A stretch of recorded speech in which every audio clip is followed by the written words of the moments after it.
Your culture of leadership and management comes from the top. That is one of the many lessons that I learned from today's guest, Ravs Kaur. Ravs is the CTO at UpLevel, and in the next 2 episodes, she joins me to discuss all things leadership and management. We talk about, for example, some specific one-on-one questions that you might ask as an engineering manager. My name is Jonathan Cottrell. You're listening to Developer Tea, and my goal on this show is to help driven developers like you find clarity, perspective, and purpose in their careers. Now let's get started into the interview with Ravs. Ravs, welcome to the show. Thank you for having me. I'm very excited to talk to you, but I want to approach this as if, I don't know anything about you at all. I'd love for you to give maybe the 30-second version, and don't worry, we're going to get into the much longer version in just a second, but give a 30-second version of who you are and what you do.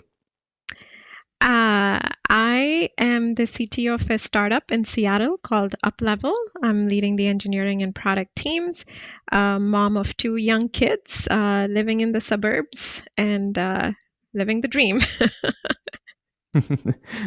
That's awesome. So this story is probably a lot like, at least that snapshot is a lot like the average coder in some regards, right? I have 2 kids myself. We're kind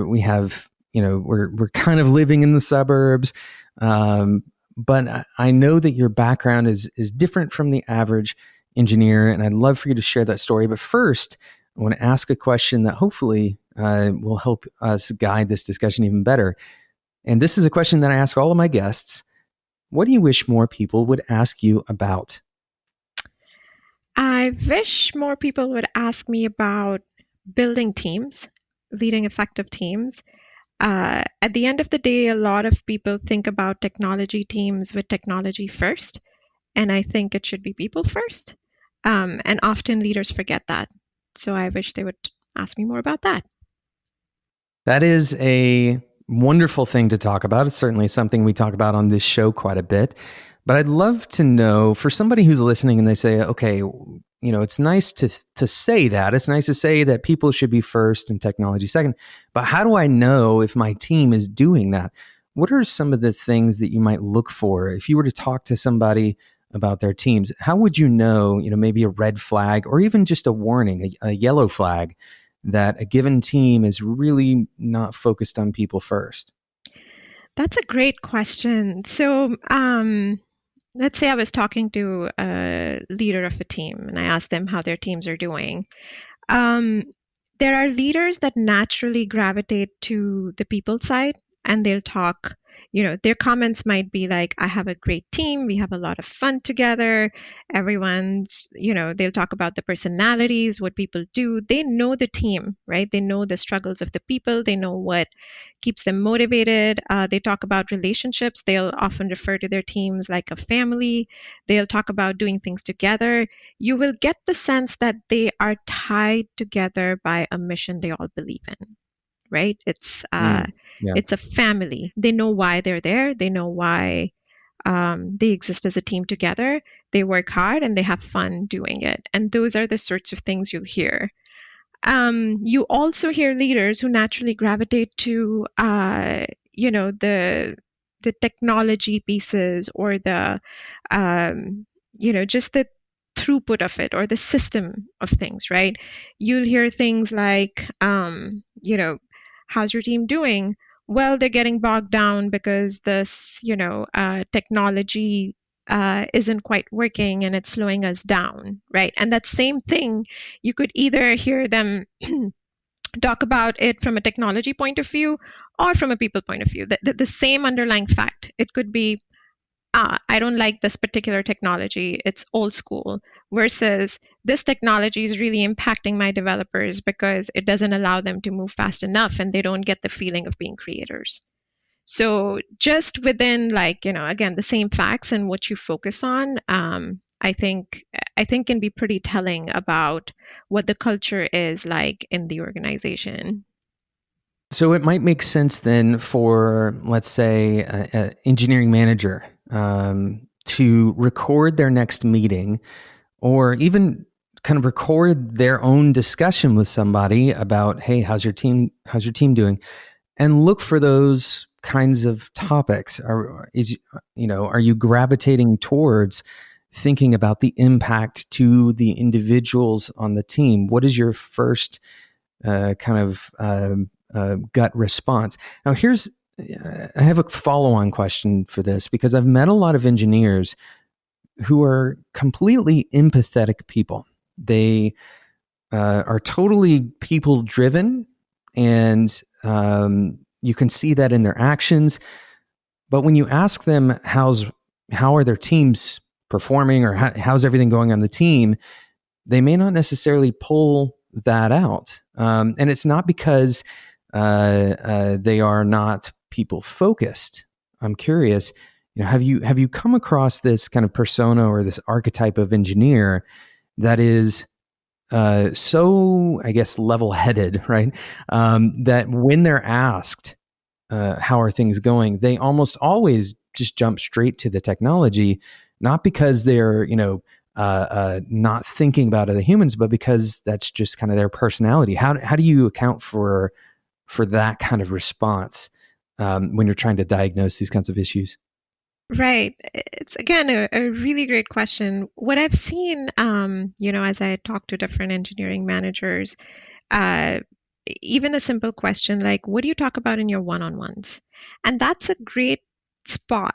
Like, even if you're a very, technologically oriented person, and even a people-oriented person, uh, the one-on-ones that you have with your people, they really should be less about what is the status of that, and more a check-in of how they're doing, and what as a manager I can do to support you in your team, or how can I help. Like, I always end my one-on-ones with any feedback for me, and you'd be surprised that engineers find that question very, very odd.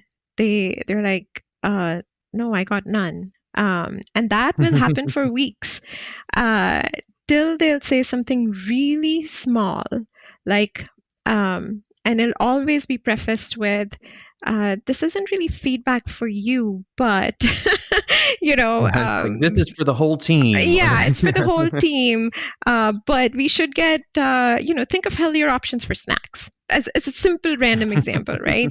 And as a leader, as a manager, it's that first cue and your first opportunity to build trust in that somebody is giving you feedback. You take it seriously, you act on it, and you follow up, right?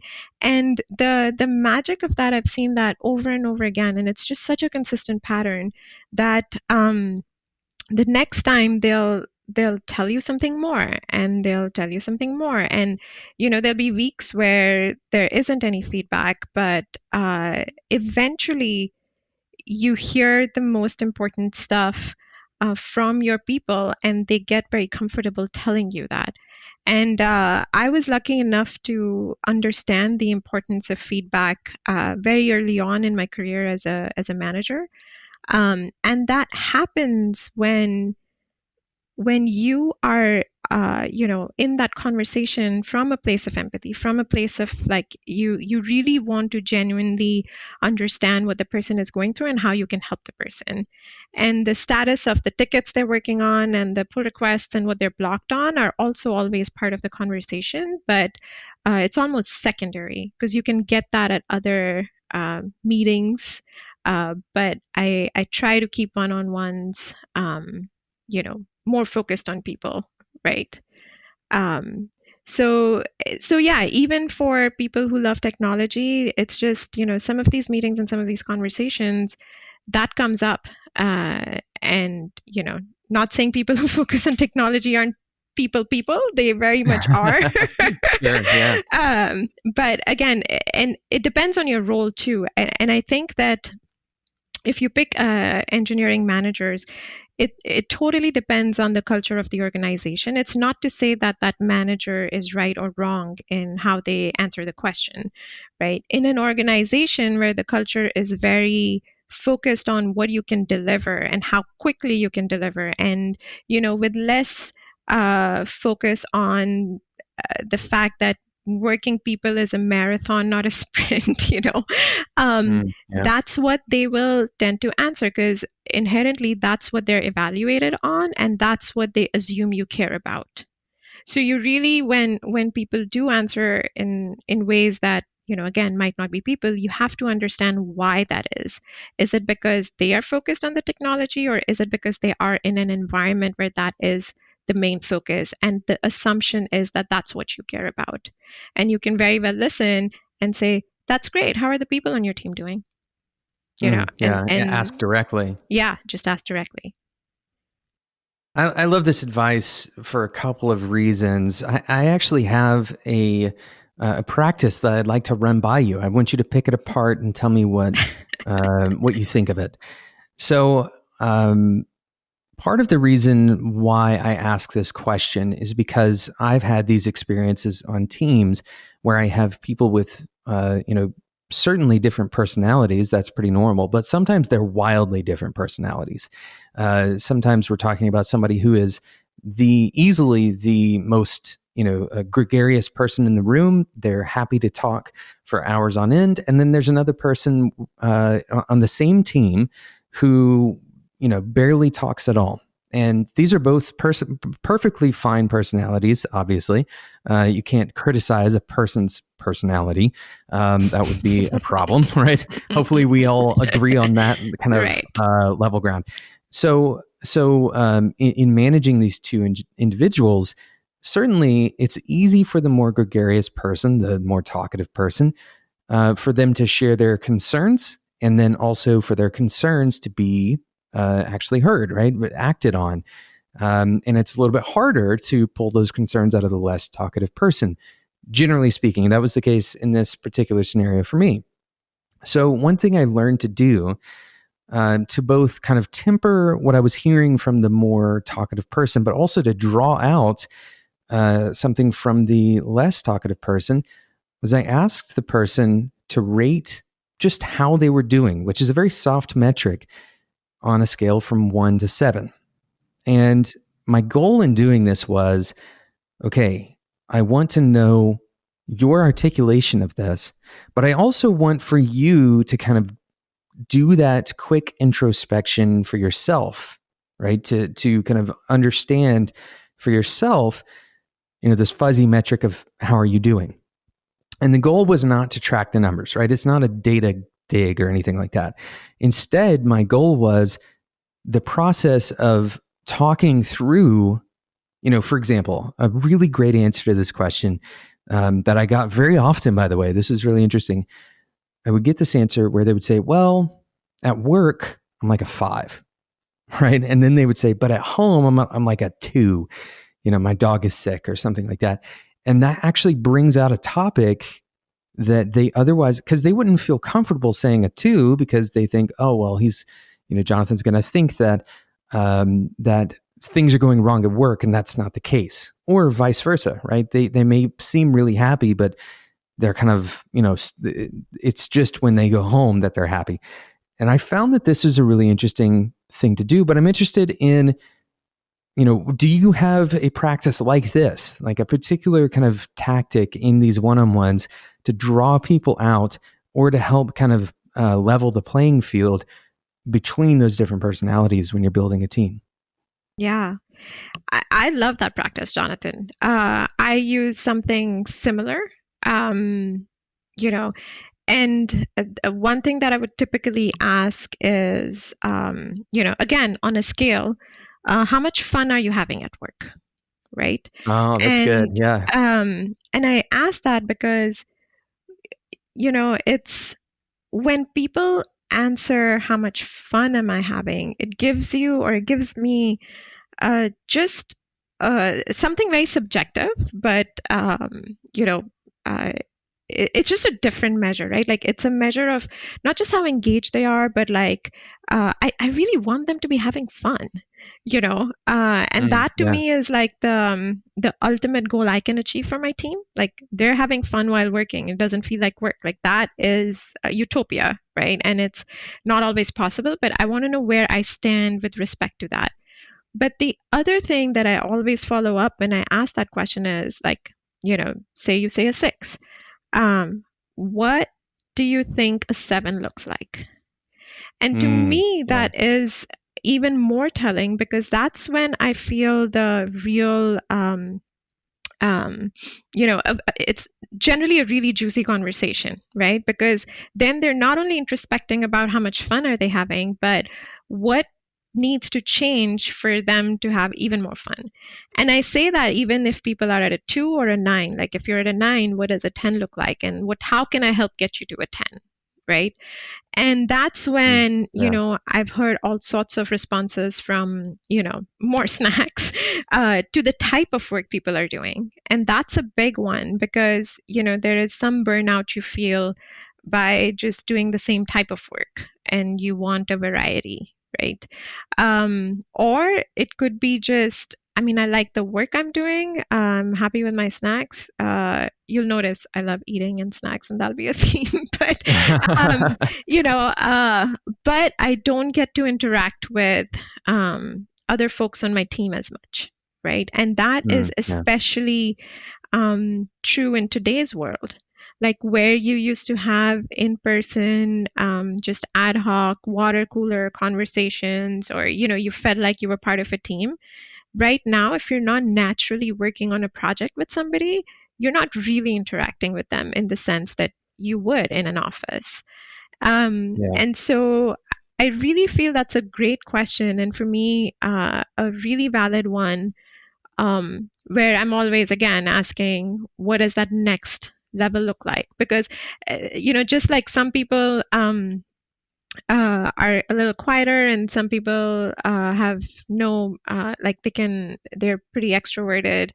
The scales are different. So a 4 for one person is completely different from a 4 for another person. Yep. So, so I like to understand really the scale of what I'm talking about. And I actually believe it or not, and a lot of people find it really hard to believe that I was one of those engineers who used to get feedback all the time that I need to talk more in meetings, or I need to be more visible, or I needed to, share out loud more. And I used to get highly annoyed by that.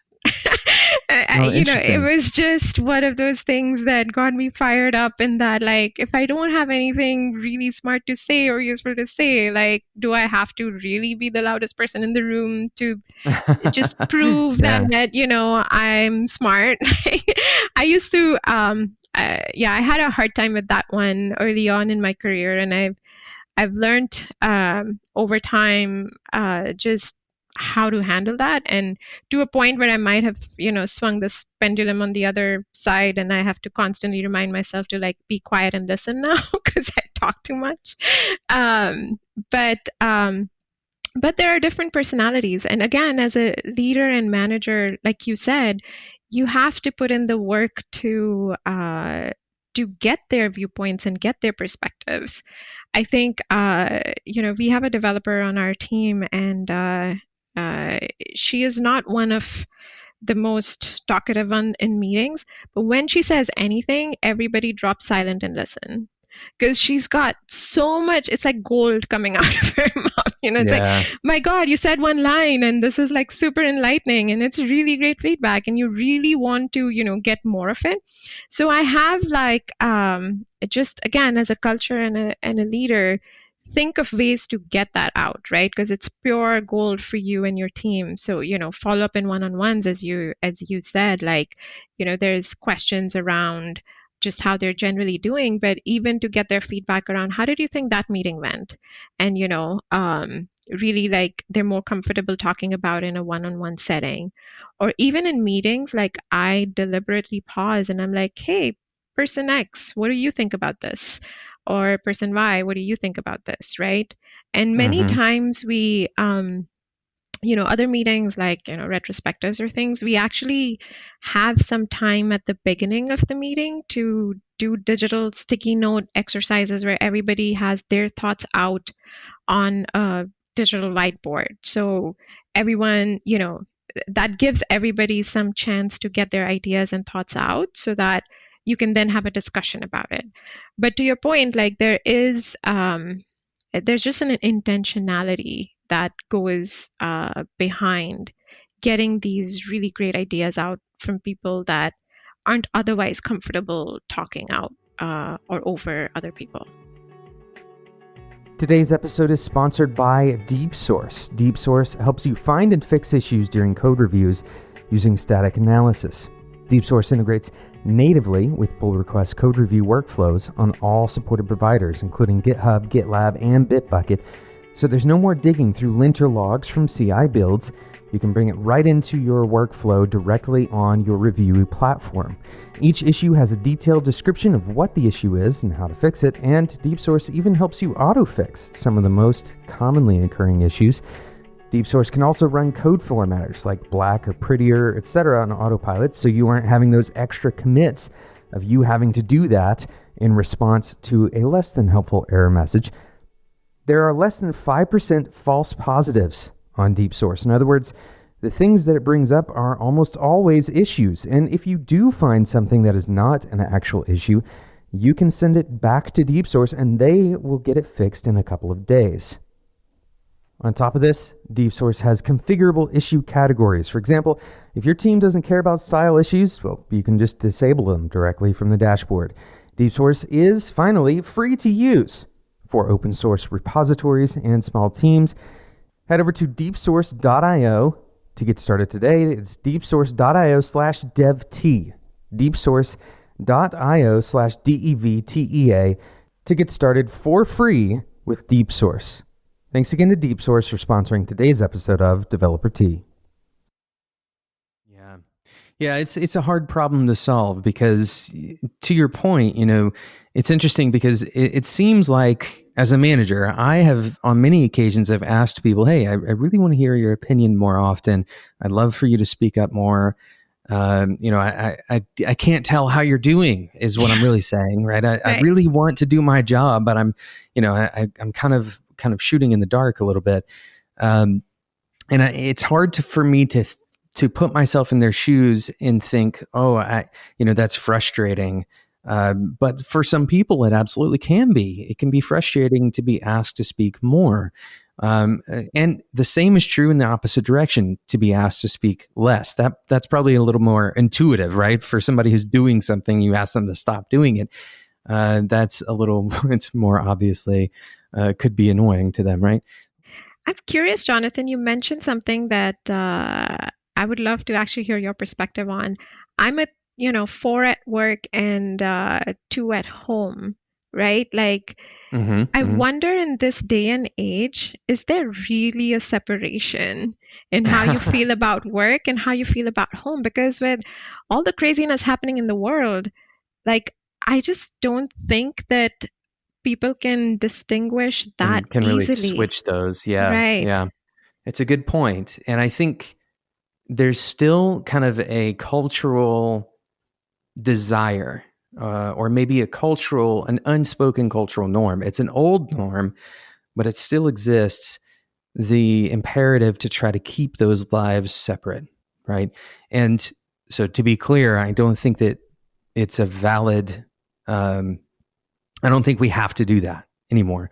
But I do think that is a cultural kind of desire to try to keep the private life separate from the work life. Right. And I would say, for the people who are answering this in this particular way, most likely what they're saying is, hey, I'm not doing well, but it's not your fault. That's right. Like, that's actually what, if you had to translate those numbers into a verbal message, that would be it, right? Yeah. And what's interesting is, I've actually been with, I've been on teams where people had really, really hard experiences in their personal life. Family members got sick and that kind of thing. And in those scenarios, very often you could tell, and this actually goes back to something you were saying, and I wanted to kind of dwell on it for a second. You could tell that the person wasn't doing well. Now, when I'm a manager and I see one of my team members is not doing well, but it's not something that's dysfunctional in our team, then I have something to figure out here, right? Either A, I can try to make their day better by, I don't know, giving them, ordering them their favorite meal, right? Or getting them their favorite snack, and get it sent to them to try to cheer them up. Or B, I can understand that sometimes part of being human is that we're not always going to be a 10, that we're not always going to be at our highest point.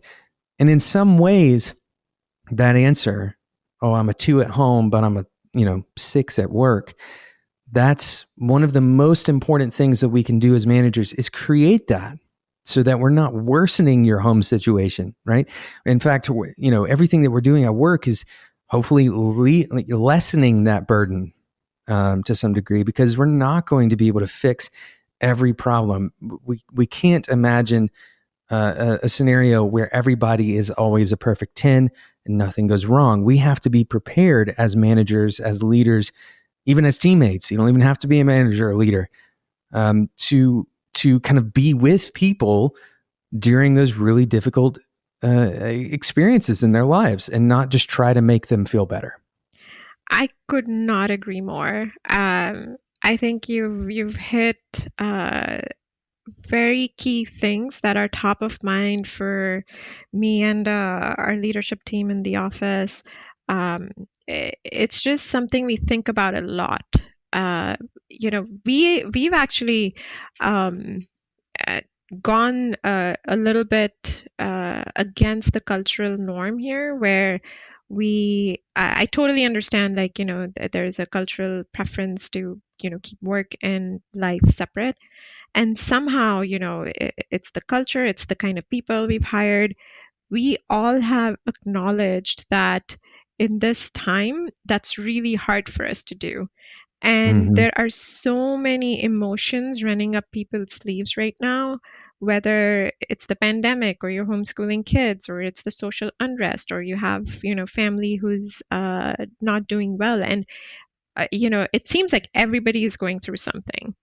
And the thing that we do these random things, like you've talked about, ordering people's favorite beverages or meals that Absolutely. show up Yeah, at the sure. door, and care packages and things like that. But what we can do, it's again going back to things that are in your control versus things that are not. And as team members, I think the biggest thing that helps the situation is empathy, is understanding, is flexibility, is like, somebody just says, I need to be out. And we're all like, hope everything's okay. Mm-hmm. That's all Yeah. good, right? There isn't this, how many hours, when do you expect to come back? And people honestly, uh, they share as much when they're comfortable doing that, right? And so there isn't Mm-hmm. this probing that goes on, but the support is um, is amazing.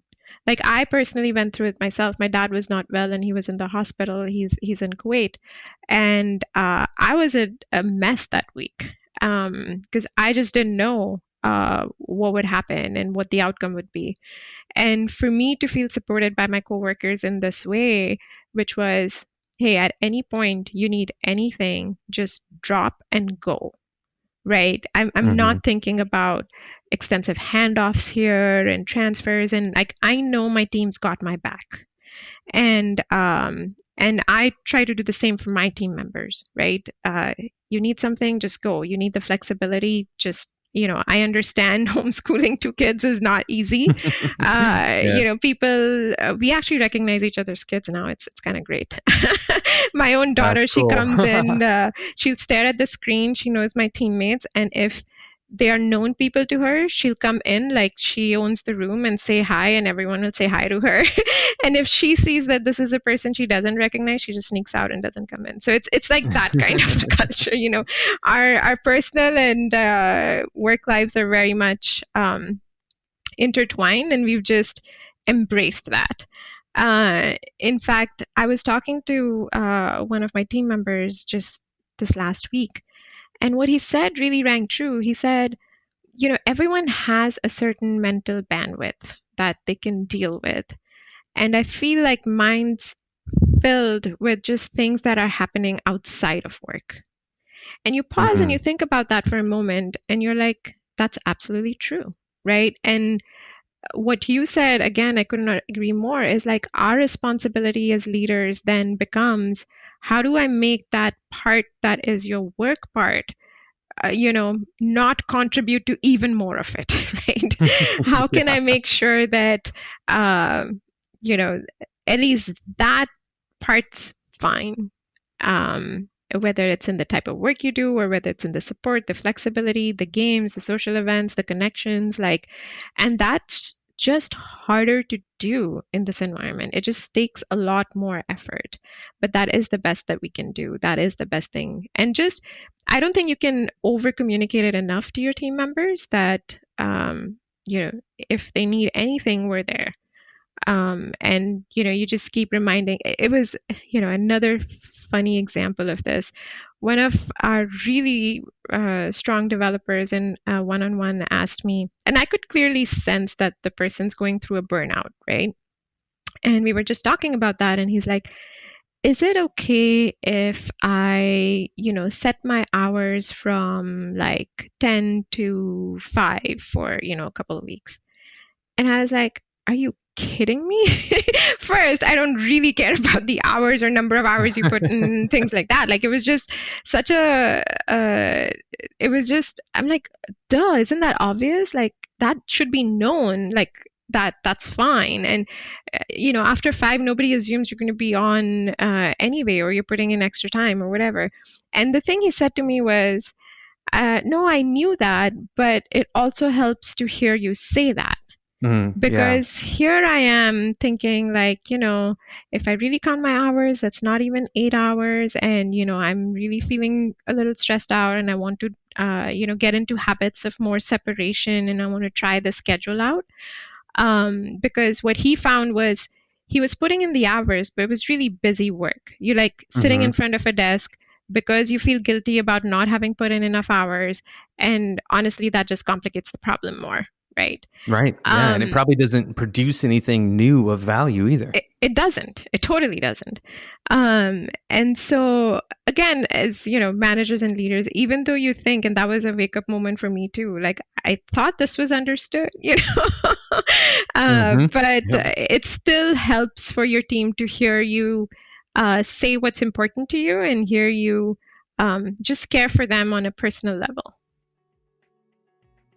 Thank you again to Ravs Kaur for joining me in today's episode. And in the next episode of Developer Tea, we will continue talking about all of these incredibly important leadership principles of being honest and open with your team in the next episode, the second part of my interview with Ravs. Thank you so much for listening to this episode, and thank you again to today's sponsor, DeepSource. Head over to deepsource.io/devt to get started for free with static analysis directly in your PR workflow. This episode and every other episode of Developer Tea can be found on spec.fm.